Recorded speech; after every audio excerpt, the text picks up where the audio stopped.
通涉到王立强强夺案的中国创新投资的负责人向心有警称洪阿某违法拘留伫台湾3档外路，虽然违反国安法的部分已经无起诉处分，也毋过检方查到讲因涉嫌甲对方的违法集团合作，协助洗钱哦，佮甲赚的钱来台湾买厝，所以是依照洗钱罪来起诉。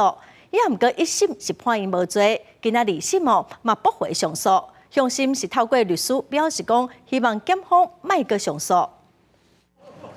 因为王立强事件，中国创新投资负责人向心警称洪阿某，北方指控是强夺违反国安法。顶个月已经得到无起诉确定，也毋过检方也阁查出因涉嫌协助犯罪集团洗钱，一审判无罪了后，2审初日也向驳回上诉，维持无罪判决。检察官提起上诉所举事证，仍不足以证明被告2人确有违反洗钱防治法犯行，其上诉为无理由，应予驳回。向心阿某方查出，将名下2间公司股权卖予吸金诈骗案的中国国泰集团，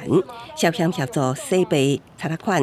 佮将卖股票了后的钱来代买大楼。也毋过合议庭认为，因洪阿某真歹事先预见国泰公司涉及违法，资金关注犯罪所得。迄当时的股票交易计数也合理，无虚假交易等理由，真歹认定向心有参与非法诈骗行为。那我们是认为说这个案子呢，从起诉书的内容，不管是事实证据或者是法律适用，其实呢，都有一些问题存在啊。那我们认为说应该没有其他可以上诉的理由，所以我们